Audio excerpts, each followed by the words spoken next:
ಎಲ್ರಿಗೂ ನಮಸ್ಕಾರ, ಶುಭೋದಯ.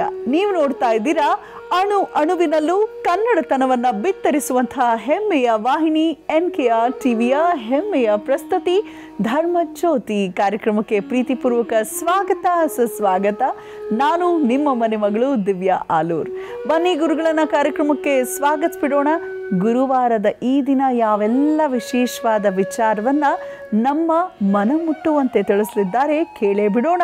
ಇವರು ನಾಡಿನ ಹೆಸರಾಂತ ಜ್ಯೋತಿಷಿಗಳು, ವೇದಾಗಮ ಪಂಡಿತರು, ಆಧ್ಯಾತ್ಮಿಕ ಚಿಂತಕರು, ವಾಚಸ್ಪತಿ ಗುರುಗಳು. ಗುರುಗಳೇ ನಮಸ್ಕಾರ. ಕಾರ್ಯಕ್ರಮಕ್ಕೆ ನಲ್ಮೆಯ ಸ್ವಾಗತ. ನಮಸ್ಕಾರ ಮತ್ತು ಧನ್ಯವಾದ. ಪಂಚಾಂಗ ಶ್ರವಣ ಮಾಡೋಣ ಗುರುಗಳೇ. ಆಗಲಿ.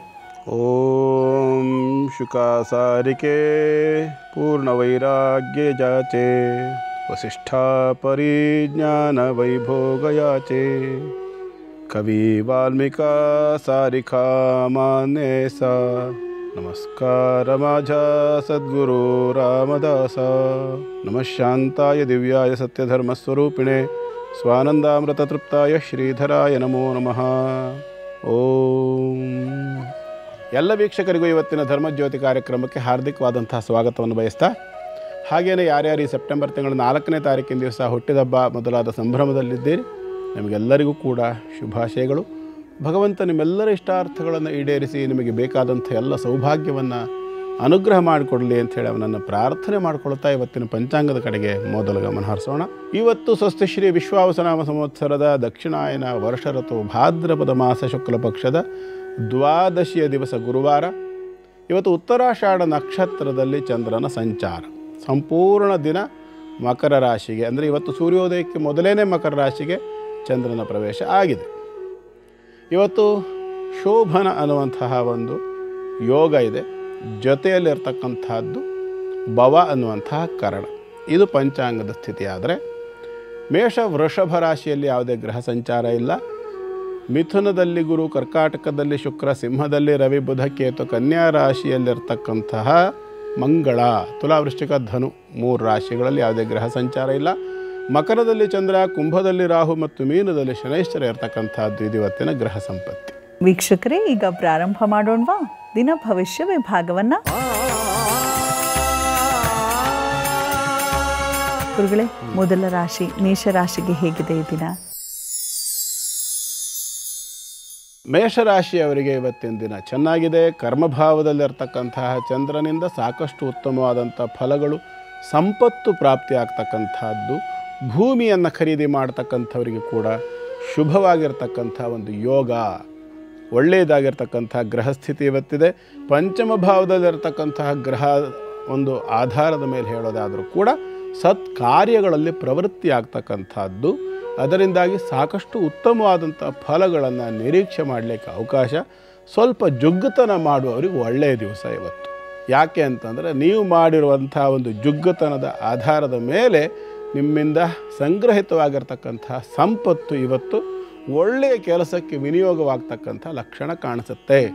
ಅದು ಶಾಶ್ವತವಾಗಿರ್ತಕ್ಕಂಥ ಫಲವನ್ನು ಕೊಡ್ತಕ್ಕಂಥ ಇನ್ವೆಸ್ಟ್ಮೆಂಟ್ ಕಾರ್ಯ ಇರಬಹುದು, ಭೂಮಿ ಇರಬಹುದು, ಬೆಳೆ ಇರ್ಬೋದು, ಕೃಷಿ ಇರ್ಬೋದು, ಅಥವಾ ಇನ್ವೆಸ್ಟ್ಮೆಂಟ್ ಮಾಡ್ತಕ್ಕಂಥದ್ದು ಉದ್ಯೋಗ ಕೂಡ ಇರಬಹುದು, ವ್ಯಾಪಾರ ವ್ಯವಹಾರಗಳು ಕೂಡ ಇರಬಹುದು. ಎಲ್ಲದರಲ್ಲೂ ಕೂಡ ಸಾಕಷ್ಟು ಉತ್ತಮವಾದಂಥ ಫಲವನ್ನು ನಿರೀಕ್ಷೆ ಮಾಡಲಿಕ್ಕೆ ಅವಕಾಶ ಉಂಟು. ಶಿವನ ಆರಾಧನೆಯನ್ನು ಮಾಡಿಕೊಳ್ಳಿ, ಮತ್ತಷ್ಟು ಉತ್ತಮವಾದಂಥ ಫಲವನ್ನು ನಿರೀಕ್ಷೆ ಮಾಡಬಹುದು. ಮುಂದೆಂದು ವೃಷಭ ರಾಶಿ. ವೃಷಭ ರಾಶಿಯವರಿಗೆ ಕೂಡ ಇವತ್ತಿನ ದಿನ ತಕ್ಕ ಮಟ್ಟಿಗೆ ಉತ್ತಮವಾಗಿಯೇ ಇದೆ. ಸ್ವಲ್ಪ ಮಟ್ಟಿಗೆ ಕೆಲಸ ಕಾರ್ಯಗಳಲ್ಲಿ ಆಲಸ್ಯದ ಸೂಚನೆಯನ್ನು ಊಹಿಸಬಹುದು. ಮಾತಾಡುವ ಸಂದರ್ಭದಲ್ಲಿ ಕೂಡ ಆಕಸ್ಮಿಕವಾಗಿ ತಗಲಾಕೊಳ್ತಕ್ಕಂಥ ಲಕ್ಷಣಗಳು ಕೂಡ ಇದೆ. ಎಚ್ಚರಿಕೆ ಬೇಕು ಅಂತ ಅರ್ಥ. 4ನೇ ರಾಶಿಯಲ್ಲಿರ್ತಕ್ಕಂತಹ ಬುಧ, ಕೇತು ಮತ್ತು ಅಲ್ಲಿಂದ ಸರಿಯಾಗಿ 6ನೇ ರಾಶಿಯಲ್ಲಿ ಚಂದ್ರ, ತೃತೀಯಕ್ಕೆ ದೃಷ್ಟಿ. ಮಾನಸಿಕವಾಗಿ ಸಮಾಧಾನಕ್ಕೋಸ್ಕರವಾಗಿ ಯಾರೊಂದಿಗೋ ಮಾತಾಡ್ತಾ ಏನೋ ಒಂದು ಕಮಿಟ್ಮೆಂಟ್ ಆಗ್ತಕ್ಕಂಥದ್ದು. ಈ ಒಂದು ಕಮಿಟ್ಮೆಂಟ್ನ ಪರಿಣಾಮವಾಗಿ ನಿಮಗೆ ಸಂಕಟ, ಅಥವಾ ಇದೊಂದು ಮಾಡ್ಕೋಬಾರ್ದಿತ್ತು, ನಾನು ಮಿಸ್ ಮಾಡಿಬಿಟ್ಟೆ, ನಾನು ಯಾವುದೋ ಒಂದು ಎಮೋಷನಿಗೆ ಮಂಗಾಗ್ಬಿಟ್ಟೆ, ಛೇ ಅಂತ ಕೆಲಸ ಆಗೋಯ್ತು, ನಾನು ಈ ವ್ಯವಹಾರಕ್ಕೆ ಹಾಕಬಾರ್ದಿತ್ತು ಅಂಥೇಳಿ ಆಮೇಲೆ ಚಿಂತೆ ಮಾಡ್ತಕ್ಕಂಥ ಲಕ್ಷಣ ಕಾಣಿಸುತ್ತೆ. ಹಾಗಾಗಿ ಎಚ್ಚರಿಕೆ ಇಟ್ಕೊಳ್ಳಿ. ಯಾವುದನ್ನು ಮಾಡಬೇಕು, ಯಾವುದು ಮುಂದೆ ನಮಗೆ ತೊಂದರೆ ಆಗಬಹುದು ಇತ್ಯಾದಿಗಳ ಬಗ್ಗೆ ಸ್ವಲ್ಪ ವಿವೇಕದಿಂದ ವಿಮರ್ಶೆ ಮಾಡಿ ಆನಂತರ ಕಮಿಟ್ ಆಗ್ತಕ್ಕಂಥದ್ದು ಸೂಕ್ತ. ಪಂಚಮದಲ್ಲಿರ್ತಕ್ಕಂಥ ಕುಜ ಸನ್ಮಾರ್ಗವನ್ನು ತೋರಿಸ್ಲಿ ಅಂಥೇಳಿ ಕಾಲಭೈರವನ ಧ್ಯಾನವನ್ನು ಮಾಡಿಕೊಳ್ಳಿ. ಶುಭವಾಗಲಿ. ಮುಂದೆಂದು ಮಿಥುನ ರಾಶಿ. ಮಿಥುನ ರಾಶಿಯವರಿಗೆ ಚಂದ್ರಾಷ್ಟಮ ದಿನ ಧನ ವ್ಯಯವಾಗತಕ್ಕಂಥ ಒಂದು ಯೋಗ. ಆರೋಗ್ಯ ಆಹಾರಾದಿಗಳ ಸಂಬಂಧಪಟ್ಟು ಅಥವಾ ಯಾವುದೋ ಒಂದು ಹಳೆಯ ಒಂದು ಒಡಂಬಡಿಕೆ ಅಗ್ರಿಮೆಂಟು ಇತ್ಯಾದಿಗಳಿಗೆ ಸಂಬಂಧಪಟ್ಟು ಪೆನಾಲ್ಟಿ ಕಟ್ತಕ್ಕಂಥ ಲಕ್ಷಣ ಇದೆ. ಸ್ತ್ರೀ ಸಂಬಂಧವಾಗಿರ್ತಕ್ಕಂಥ ವಿಚಾರದಲ್ಲಿ ಸ್ವಲ್ಪ ಮಟ್ಟಿಗೆ ಹಣ ವ್ಯಯವಾಗ್ತಕ್ಕಂಥದ್ದು ಅಥವಾ ಮಾಡಿಕೊಂಡಿರ್ತಕ್ಕಂಥ ಹಳೆಯ ಅಗ್ರಿಮೆಂಟ್ಗೋಸ್ಕರವಾಗಿ ಯಾವುದೋ ಒಂದು ಕರಾರು ಒಪ್ಪಂದಕ್ಕೆ ಅನುಗುಣವಾಗಿ ಸ್ವಲ್ಪ ಮಟ್ಟಿಗೆ ದುಡ್ಡು ಕಾಸಿನ ವಿಚಾರದಲ್ಲಿ ಅಷ್ಟೇ ಅಲ್ಲ, ಮಾನ ಮರ್ಯಾದೆ ವಿಚಾರದಲ್ಲೂ ಸಮಸ್ಯೆ ಆಗ್ತಕ್ಕಂಥ ಲಕ್ಷಣ ಇದೆ. ಕಾರಣ 4ನೇ ರಾಶಿಯಲ್ಲಿರ್ತಕ್ಕಂಥ ಮಂಗಳ ಕೂಡ ಕೇಂದ್ರ ಭಾವ ಅಥವಾ ಪಂಚಮ ಭಾವಕ್ಕೆ ಯಾವಾಗ ಮಂಗಳನಿಗೆ ಚಂದ್ರ ಬಂದ, ಹಳೆಯ ಕೆಲವು ವಿಷಯಗಳನ್ನು ಕೆದಕಿ ಹಾಕ್ತಕ್ಕಂಥ ಲಕ್ಷಣ. ಸುಖ ಸ್ಥಾನದಲ್ಲಿ ಕುಜ ಬಾಧಕನಾಗಿ ಅದಕ್ಕೆ ತೊಂದರೆ ಕೊಡ್ತಕ್ಕಂಥ ಯೋಗ ಅದು. ಹಾಗಾಗಿ ಚಂದ್ರಾಷ್ಟಮ ಯೋಗದ ಫಲವಾಗಿ ಮಿಥುನ ರಾಶಿಯವರಿಗೆ ಇವೆಲ್ಲವನ್ನು ಊಹಿಸಬಹುದಾಗಿರುತ್ತೆ. ಸ್ವಲ್ಪ ಎಚ್ಚರಿಕೆಯಿಂದ ಇರತಕ್ಕಂಥದ್ದು ಬಹಳ ಸೂಕ್ತ. ಹಳೆಯ ಗಾಯಗಳನ್ನು ಯಾವತ್ತೂ ಸಹ ಹಾಗೇ ಇರಲಿಕ್ಕೆ ಬಿಡಬಾರ್ದು. ಋಣಶೇಷ, ಅಗ್ನಿಶೇಷ, ವ್ರಣಶೇಷ ಅಂತ ಹೇಳ್ತಾರೆ. ವ್ರಣ ಅಂದರೆ ಗಾಯ ಅಂತ. ಹಳೆಯ ಗಾಯವೋ, ಹಳೆಯ ಬೆಂಕಿ ಕಿಡಿಯೋ ಅಥವಾ ಹಳೆಯ ಶತ್ರುಗಳೋ ಇವುಗಳನ್ನೆಲ್ಲ ಉಳಿಸಬಾರ್ದು, ವ್ಯವಹಾರ ಮುಗಿಸಬೇಕು ಅಂತ ಹೇಳ್ತದೆ. ಮುಗಿಸೋದು ಅಂತಂದರೆ ತೊಂದರೆ ಆಗದೆ ಇರತಕ್ಕಂಥ ರೀತಿಯಲ್ಲಿ ಅದಕ್ಕೊಂದು ಅಂತ್ಯವನ್ನು ಹೇಳಬೇಕಾಗ್ತದೆ, ಇಲ್ಲದೇ ಇದ್ದರೆ ತೊಂದರೆ ಆಗ್ತದೆ. ಹಾಗಾಗಿ ಅದನ್ನು ಸರಿಯಾಗಿ ನಡೆಸ್ಕೊಡು ಅಂಥೇಳಿ ಭದ್ರಕಾಳಿಯನ್ನು ಪ್ರಾರ್ಥನೆ ಮಾಡಿಕೊಳ್ಳಿ. ಶುಭವಾಗಲಿ. ಮುಂದಿಂದು ಕರ್ಕಾಟಕ ರಾಶಿ. ಕರ್ಕಾಟಕ ರಾಶಿಯವರಿಗೆ ಇವತ್ತು ರಾಶ್ಯಾಧಿಪತಿಯಾಗಿರ್ತಕ್ಕಂತಹ ಚಂದ್ರ ಅತ್ಯಂತ ಶುಭ ಸ್ಥಿತಿಯಲ್ಲಿರ್ತಕ್ಕಂಥದ್ದಾದ್ದರಿಂದ ಇವತ್ತು ಸ್ವಲ್ಪ ಗೌರಿ ಆರಾಧನೆಯನ್ನು, ಪಾರ್ವತಿ ಉಮಾದೇವಿಯ ಆರಾಧನೆಯನ್ನು ಮಾಡಿಕೊಳ್ತಕ್ಕಂಥದ್ದು ಸೂಕ್ತ. ಆರಂಭದಲ್ಲೇ ಆರಾಧನೆ ವಿಷಯ ಯಾಕೆ ಹೇಳ್ತಾ ಇದ್ದೇನೆ ಅಂತಂದರೆ, ಇವತ್ತಿನ ದಿನ ಅಂತಕ್ಕಂಥದ್ದು ಪಕ್ಕದಲ್ಲಿ ಚಂದ್ರನಿಗೆ ಇರ್ತಕ್ಕಂಥದ್ದು ರಾಹು ಸಹಯೋಗ.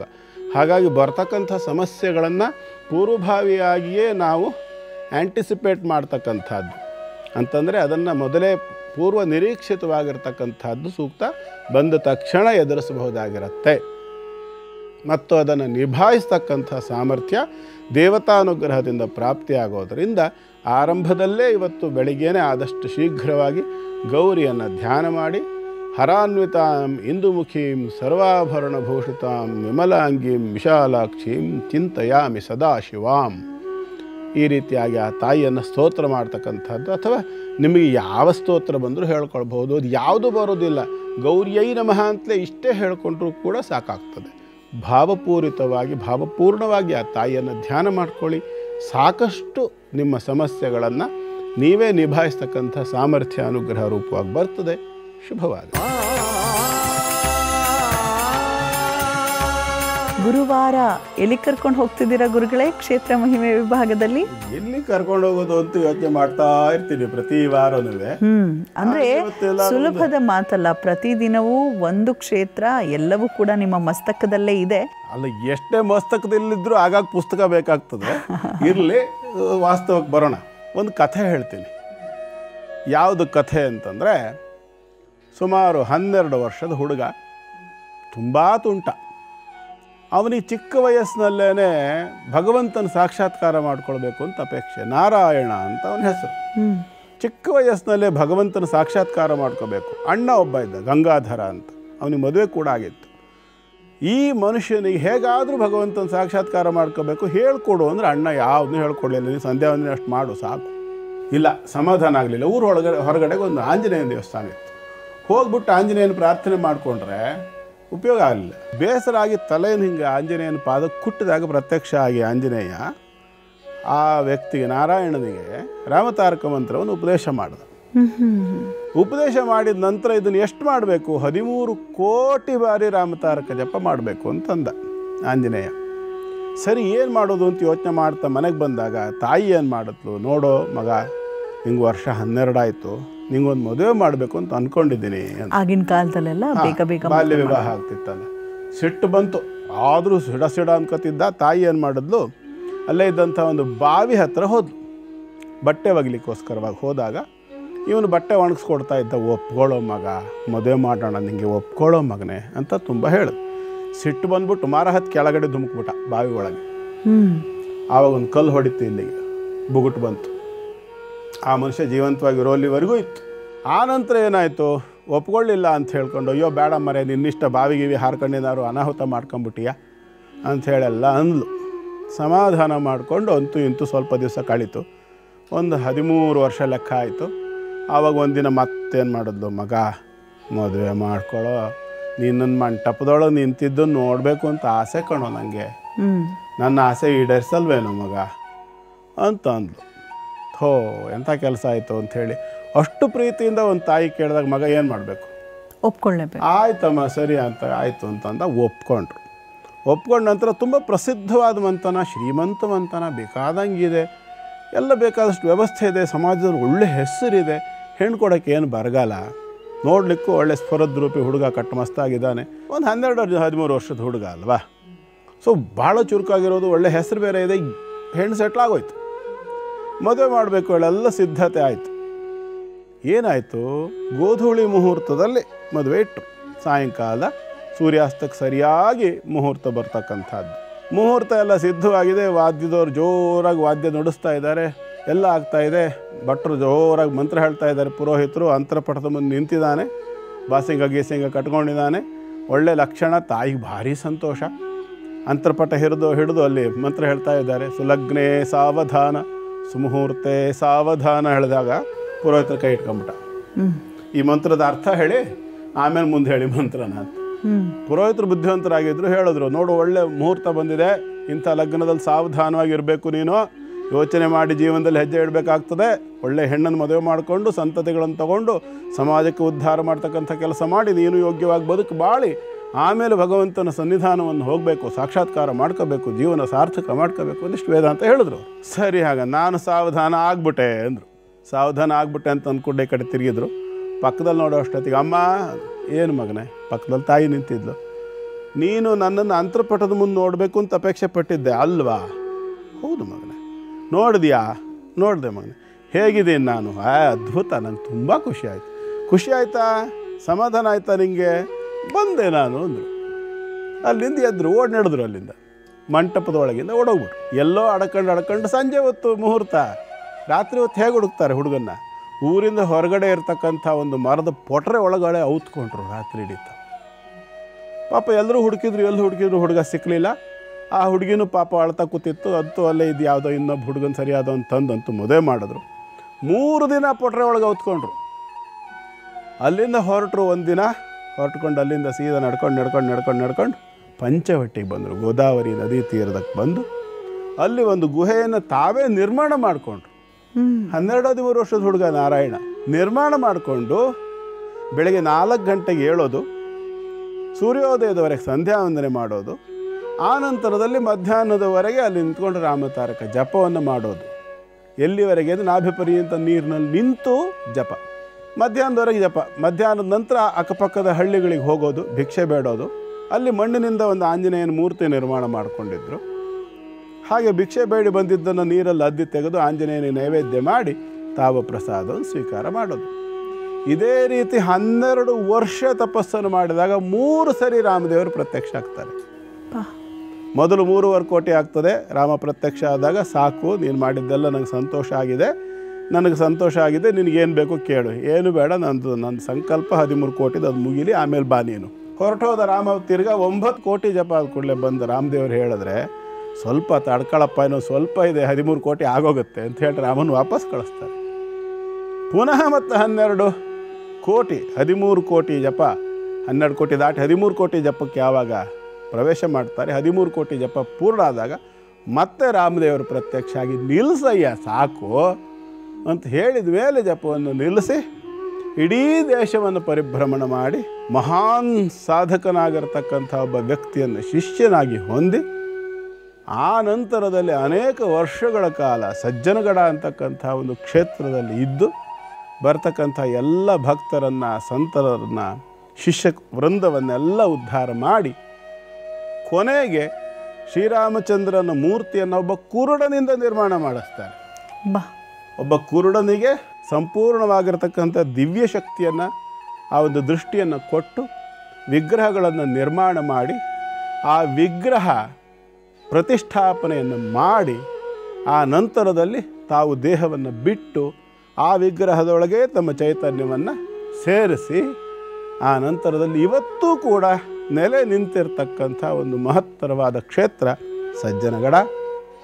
ಯಾರು ಆ ಸಾಧಕರು ಅಂದರೆ ಸಮರ್ಥ ರಾಮದಾಸರು ಅಂದ್ಕೊಂಡೆ. ಸಮರ್ಥ ರಾಮದಾಸರ ಇದು ನಾನು ಬಹಳ ಸಣ್ಣ ಪ್ರಮಾಣದಲ್ಲಿ ಬಹಳ ಸಿಂಪಲ್ ಆಗಿರ್ತಕ್ಕಂಥ ಒಂದು ವಿವರಣೆಯನ್ನು ಕೊಟ್ಟಿದ್ದು. ಆ ವಯಸ್ಸಿಗೆ ಎಂತಹ ವೈರಾಗ್ಯ ಗುರುಗಳೇ, ಚಿಕ್ಕ ವಯಸ್ಸಿಗೆ ವೈರಾಗ್ಯ ಬರಬೇಕು ಅಂದರೆ ಗುರುಗಳೇ, ಕಾರಣಿ ಜನ್ಮ ಇರುತ್ತೆ ಕೆಲವು ಅಲ್ವಾ, ಬಹಳ ಚಿಕ್ಕ ವಯಸ್ಸಿನಲ್ಲೇ ಆ ರೀತಿ ಎಡೆಗೆ ಆ ಒಂದು ಆಧ್ಯಾತ್ಮದ ದಾರಿಗೆ ಹೊರಟ್ಬಿಡ್ತಾರೆ. ಯಾಕೆ ಅಂತಂದರೆ ನಾವು ಒಂದು ವಿಚಾರ ಏನು ಅಂದ್ಕೊಂಡಿದ್ದೇವೆ, ಮಕ್ಕಳಿಗೆ ಚಿಕ್ಕ ವಯಸ್ಸಿನಲ್ಲೇ ಅದು ಗೊತ್ತಾಗೋದಿಲ್ಲ, ಇದು ಗೊತ್ತಾಗೋದಿಲ್ಲ, ಏನೂ ತಿಳುವಳಿಕೆ ಇಲ್ಲ, ಹಾಗೆ ಹೀಗೆ ಅಂಥೇಳಿ. ಏನು ತಿಳುವಳಿಕೆ ಇಲ್ಲ ಅಲ್ಲ, ಇವತ್ತಿನ ಮಕ್ಕಳಿಗೆ ತಿಳುವಳಿಕೆ ಜಾಸ್ತಿ ಆಗಿದೆ. 2 ವರ್ಷದ ಮಗುವಿಗೆ ಮೊಬೈಲ್ ಕೊಡಿ, ಅದು ಸರಿಯಾಗಿ ಹ್ಯಾಂಡಲ್ ಮಾಡುತ್ತೆ.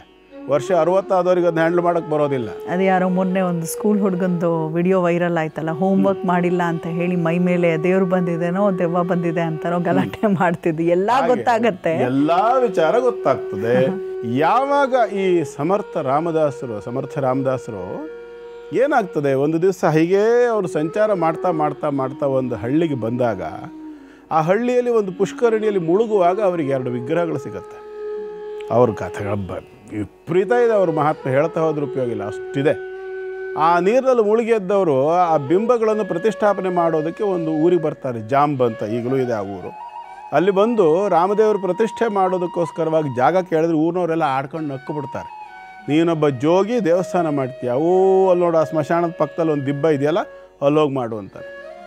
ಹಾಗೆ ಆಗಲಿ ಅಂತ ಅಂದ್ಕೊಂಡು ಬಂದ್ಬಿಟ್ಟು ಸಂಕಲ್ಪ ಮಾಡಿ ಕೂತ್ಕೋತಾರೆ. ಸಾಯಂಕಾಲ ಆಗಿರುತ್ತೆ, ರೆಸ್ಟ್ ಮಾಡ್ತಾರೆ ಇಲ್ಲ ಒಂದು ಜಾಗದಲ್ಲಿ, ದೇವಸ್ಥಾನ ಕಟ್ಟ ಮೇಲೆ. ಬೆಳಗ್ಗೆ ಹೋಗಿ ನೋಡೋ ಅಷ್ಟೊತ್ತಿಗೆ ಜಾಗ ಪೂರ್ತಿ ಸ್ವಚ್ಛ. ರಾತ್ರಿ ಬೆಳಗಾಗೋದ್ರೊಳಗಡೆಗೆ ಒಂದು ಸೈನ್ಯ ಪೂರ್ತಿ ಕಪಿಗಳು ಬಂದು ಆ ಜಾಗವನ್ನೆಲ್ಲ ಸ್ವಚ್ಛ ಮಾಡಿ ಲೆವೆಲ್ ಮಾಡಿ ಇಟ್ಬಿಟ್ಟು ಹೋಗ್ಬಿಟ್ಟಿರ್ತವೆ. ಬೆಳಗ್ಗೆ ಆಗೋಷ್ಟೊತ್ತಿಗೆ ದೇವಸ್ಥಾನ ನಿರ್ಮಾಣ ಆಗುತ್ತೆ, ರಾಮದೇವ್ರ ಪ್ರತಿಷ್ಠೆ ಮಾಡ್ತಾರೆ. ಆ ನಂತರ ಅಲ್ಲಿಂದ ಚಾಪಳ್ ಅನ್ನುವಂಥ ಒಂದು ಪ್ರತ್ಯೇಕವಾದ ಒಂದು ಜಾಗಕ್ಕೆ ಬರ್ತಾರೆ. ಅಲ್ಲೂ ಅಷ್ಟೇ ಎಷ್ಟು ವಿಚಿತ್ರ ಅಂದರೆ, ಅಲ್ಲಿ ರಾಮನ ಪ್ರತಿಷ್ಠೆ ಮಾಡಿರ್ತಾರೆ. ಅಲ್ಲೊಬ್ಬ ಅಜ್ಞಾನಿ ಅಂತ ಅವ್ರ ಶಿಷ್ಯ ಒಬ್ಬ ಇರ್ತಾನೆ, 11 ವರ್ಷದ ಶಿಷ್ಯ, 11 ವರ್ಷ ವಯಸ್ಸಿನವನು. ಇವರು ಕಾಶಿ ಯಾತ್ರೆಗೆ ಅಂತ ಹೋಗುವಾಗ ಅವನನ್ನು ಬಿಟ್ಟು ಹೋಗಿರ್ತಾರೆ. ಅವನು ಒಂದು ದಿನ ಹೀಗೆ ನೈವೇದ್ಯ ಮಾಡೋ ಸಂದರ್ಭದಲ್ಲಿ ರಾಮದೇವರು ಬಂದು ನೈವೇದ್ಯ ತೊಗೊಂಡು ಹೋಗ್ತಾರೆ ಅಂತ ಅಂದ್ಕೊಂಡು ಅವನು ಕೂತಿರ್ತಾನೆ. ಎಷ್ಟೊತ್ತಾದರೂ ರಾಮ ಬರೋದಿಲ್ಲ. ತಲೆಯನ್ನು ಅಪ್ಪಳಿಸಿದಾಗ ರಾಮ ಪ್ರತ್ಯಕ್ಷ ನೈವೇದ್ಯ ಸ್ವೀಕಾರ ಮಾಡ್ದ.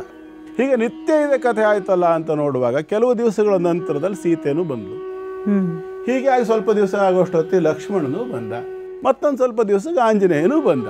ಪ್ರತಿನಿತ್ಯ ಇದೇ ಹಾಡು. ಒಂದು ಸ್ವಲ್ಪ ದಿವಸ ಆದಮೇಲೆ ಹೇಳದಂತೆ, ರಾಮ ದಿನಾ ಬೆಳಗ್ಗೆ 5 ಗಂಟೆಗೆ ಎದ್ದು ನಿಂಗೆ ಮಂಗಳಾರತಿ ಮಾಡಲೇಬೇಕಾ ನಾನು? ಏನಪ್ಪ ಈಗ ನಿಂದು ವಿಷಯ? ಏನಿಲ್ಲ, ಬೆಳಗ್ಗೆ ಮುಂಚೆ 5 ಗಂಟೆಗೆ ಮಾಡಬೇಕು ಅಂತ ಏನಿದೆ, ಸ್ವಲ್ಪ ಲೇಟಾಗಿ ಮಾಡ್ರೆ ಆಗೋದಿಲ್ವಾ? ಆಗುತ್ತೆ, ತೊಂದರೆ ಇಲ್ಲ ಅಂದಂತೆ ರಾಮ. ಹೀಗೆ ಒಂದೊಂದು ದಿವಸ ಒಂದೊಂದು ಥರ ಮಾಡ್ತಾ ಮಾಡ್ತಾ ಮಾಡ್ತಾ ಹೋಗ್ಬಿಟ್ಟು ಕೊನೆಯದಾಗಿ ಏನಾಗುತ್ತೆ, ಸೀತಮ್ಮ ಅಡುಗೆ ಮಾಡೋದು, ಇವನು ರಾಮನ ಜೊತೆ ಕೂತ್ಕೊಂಡು ಕತೆ ಹೊಡೆಯೋದು, ಲಕ್ಷ್ಮಣ ಹೋಗಿ ಕಟ್ಟಿಗೆ ಆರಿಸ್ಕೊಂಡು ಬರೋದು ಅಡುಗೆ ಮಾಡೋದಕ್ಕೆ, ಒಲೆ ಒರೆಸೋದಕ್ಕೆ, ಆಂಜನೇಯ ಹೋಗಿ ಬೇರೆ ಬೇರೆ ಮನೆಗಳಿಗೆಲ್ಲ ಹೋಗ್ಬಿಟ್ಟು ಭಿಕ್ಷೆ ಬೇಡ್ಕೊಂಡು ಬರೋದು, ಇವನು ಆರಾಮಾಗಿ ಕೂತ್ಕೊಂಡು ರಾಮದೇವ್ರ ಜೊತೆ ಕತೆ ಹೊಡೆಯೋದು. ಇದಾಗ್ಬಿಡುತ್ತೆ. ಒಂದು ದಿವಸ ಆಕಸ್ಮಿಕವಾಗಿ ಸ್ವಲ್ಪ ರೊಟ್ಟಿ ಮುಂಚಿನ ದಿವಸ ಉಳಿದಿರೋದನ್ನೇ ಸಾರಿಗೆ ಹಾಕ್ಬಿಟ್ಟು ಸೀತಾಮಾತೆ ಕೊಡ್ತಾಳೆ, ತಟ್ಟೆ ಹಿಡ್ಕೊಂಡು ಎದ್ದು ನಿಂತ್ಬಿಡ್ತಾನೆ. ಯಾಕೆ ಕೇಳಿದ್ರೆ ನಮ್ಮ ಗುರುಗಳಿಗೆ ತುಂಬ ಇಷ್ಟ, ನಾನು ಗುರುಗಳಿಗೆ ಕೊಡದೆ ತಿನ್ನೋಕ್ಕಾಗಲ್ಲ ಅಂಥೇಳಿ. ಮುಂದೇನಾಯಿತು ಅನ್ನೋದು ಭಾಳ ಅದ್ಭುತವಾಗಿದೆ. ಮುಂದಿನ ಭಾಗದಲ್ಲಿ ನೋಡೋಣ.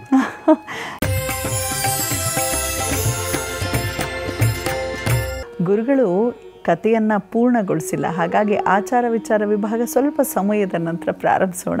ಗುರುಗಳೇ ದಯಮಾಡಿ ತಿಳಿಸಿ, ನಂತರ ಏನಾಗುತ್ತೆ? ಹೀಗೆ ತಟ್ಟೆ ಹಿಡ್ಕೊಂಡು ಎದ್ದು ನಿಂತ್ಕೊಂಡ್ಬಿಡ್ತಾನೆ.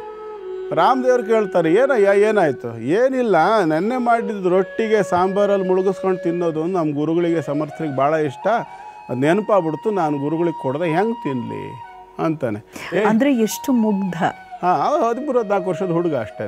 ನಾನು ಗುರುಗಳಿಗೆ ಕೊಡದೆ ನಾನು ಹೆಂಗೆ ತಿನ್ನಲಪ್ಪ ಅಂತಾನೆ.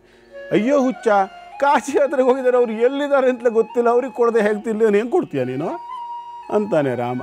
ಆವಾಗ ಆ ಹುಡುಗ ಹೇಳ್ತಾನೆ, ನಮಗೆಲ್ಲ ಗೊತ್ತಿದೆ, ಲಕ್ಷ್ಮಣಂಗೆ ಪ್ರಜ್ಞೆ ತಪ್ಪಿದ್ದಾಗ ಹೋಗ್ಬಿಟ್ಟು ಹಿಮಾಲಯಕ್ಕೆ ಹೋಗಿ ಸಂಜೀವಿನಿ ಪರ್ವತ ಹೊತ್ಕೊಂಬಂದ್ರು ಇವರು ಅಂತೇಳಿ ಹೇಳಿದ ಕಥೆಯಲ್ಲಿ ನಮ್ಮ ಗುರುಗಳು ಹೇಳಿದ್ದಾರೆ, ಹೇಳೋ ಹನುಮಂತನ ಕೈ ತೋರಿಸ್ದ. ಹಿಮಾಲಯಕ್ಕೆ ಹೋಗಿ ಸಂಜೀವಿನಿ ಪರ್ವತ ಹೊತ್ಕೊಂಬರೋಕ್ಕಾಗುತ್ತೆ, ನಾನು ಎತ್ಕೊಂಡೋಗಿ ಗುರುಗಳಿದ್ದಲ್ಲಿ ಬಿಡೋಕ್ಕಾಗಲ್ವಾ ಅಂತಾನೆ. ಆವಾಗ ರಾಮದೇವರು ಹೇಳ್ತಾರೆ, ಆಂಜನೇಯ ಬಂತು ನಿಮಗೆ ಡ್ಯೂಟಿ ಅಂತ. ಸರಿ ಆಯಿತು ಹೇಳಿ ಕರ್ಕೊಂಬಂದರೆ ನೋಡಿದರೆ ಆವತ್ತು ಅಯೋಧ್ಯೆಯಲ್ಲಿರ್ತಾರೆ ಸಮರ್ಥ. ಅಯೋಧ್ಯೆಗೆ ಬಂದು ಒಂದು ಮರದ ಹಿಂದೆ ನಿಂತ್ಕೊಂಡು ಹೇಳ್ತಾನೆ ಆಂಜನೇಯ, ನೋಡು ಅಲ್ಲಿದ್ದಾರೆ ನಿಮ್ಮ ಗುರುಗಳು, ತೊಗೊಂಡೋಗಿ ಅವ್ರಿಗೆ ಕೊಡಪ್ಪ ನೀನು ರೊಟ್ಟಿನ. ತೊಗೊಂಡ ಸೀದಾ ಬಂದು ಸಮರ್ಥರ ಮುಂದೆ ಅಟ್ಟೆ ಹಿಡ್ಕೊಳ್ಳೆ ಕಂಗಾಲಾಗ್ಬಿಟ್ರು ಅವರು. ಅಯ್ಯೋ ರಾಮಚಂದ್ರ, ಅಲ್ಲಿರೋದು ಎಲ್ಲಿ, ಚಾಪಳ್ಳಿರೋದು ಎಲ್ಲಿ, ನಾವಿರೋದು ಅಯೋಧ್ಯೆಯಲ್ಲಿ, ಇಲ್ಲಿಂದ ಅಲ್ಲಿಗೆ 1,500 ಕಿಲೋಮೀಟ್ರ್ ಲೆಕ್ಕ ದೂರ ಆಗುತ್ತೆ, ನೀನು ಹೇಗೆ ಬಂದ್ಯಾ ಯಾಕೆ ಹೇಳ್ತಾರೆ ಶಿಷ್ಯನ ಹತ್ರ. ಅವನೇನು ಮಾಡ್ತಾನೋ ಅಲ್ಲಿ ಮರದಿಂದ ಆಂಜನೇಯ ನಿಂತಿರ್ತಾನೆ, ಹೇಳಿರ್ತಾನೆ ನೀನು ನಾನು ಕರ್ಕೊಂಬಂದೆ ಅಂತ ಹೇಳಬೇಡ ಸಮರ್ಥರ ಹತ್ರ ಅಂಥೇಳಿ. ಇವನು ಹೇಳ್ತಾನೆ, ಗುರುಗಳೇ ಆ ಮರದಿಂದ ಒಬ್ಬರು ನಿಂತಿದ್ದಾರೆ, ಅವ್ರು ನಾನು ಕರ್ಕೊಂಬಂದೆ ಅಂತ ಹೇಳಬೇಡ ಅಂತ ಹೇಳಿದ್ದಾರೆ ಗುರುಗಳೇ ಅಂದ. ಬಂದು ನೋಡ್ತಾರೆ ಆಂಜನೇಯ. ಅಯ್ಯೋ ಶಿವ, ಮಾರುತಿ ಸರ್ವಾಪರಾಧ ಆಯಿತು ಕಡೆಗೆ ಅಂತಂದರೆ ಆಂಜನೇಯ ಹೇಳ್ತಾನೆ, ನನಗೇನು ಕಷ್ಟ ಆಗಲಿಲ್ಲಪ್ಪ, ಸೀತಮ್ಮಂಗೆ ದೊಡ್ಡ ಕಷ್ಟ. ಮಳೆಗಾಲದಲ್ಲಿ ಒದ್ದೆ ಕಟ್ಟಿಗೆಯಲ್ಲಿ ಊದಿ ಊದಿ ಉರಿಸಿ ಸಾಕಾಗೋಗಿದ್ದಾರೆ, ಸಾಕು ನಿಮ್ಮ ಕಾಶಿ ಯಾತ್ರೆ ವಾಪಸ್ ಬನ್ನಿ ಅಂತಾರೆ. ಹೀಗೆ ಆ ನಂತರ ಸಮರ್ಥರು ಬಂದರು. ಅಲ್ಲಿ ಭಾಳ ಅದ್ಭುತವಾಗಿರ್ತಕ್ಕಂಥ ಘಟನೆ ಇವತ್ತಿಗೂ ಕೂಡ.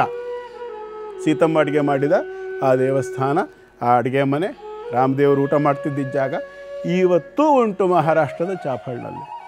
ಅಂತಹ ಸಮರ್ಥರ ಶಿಷ್ಯರು ಇಂಥವ್ರು ಇರಬೇಕಿದ್ರೆ, ಇಂಥ ಶಿಷ್ಯರನ್ನು ಹೊಂದಿದಂಥ ಅಂಥ ಯೋಗಿ ಸಮರ್ಥ ರಾಮದಾಸರು ಹೇಗಿರಬಹುದು ಯೋಚನೆ ಮಾಡಬೇಕು ನಾವು. ಅಂಥ ಸಮರ್ಥರ ಶಿಷ್ಯರು ಶ್ರೀಧರ ಸ್ವಾಮಿಗಳವರು ನಮ್ಮ ಗುರುಗಳು ಹೇಳೋದು ನಮ್ಮ ಪೂರ್ವಜನ್ಮದ ಸುಕೃತ.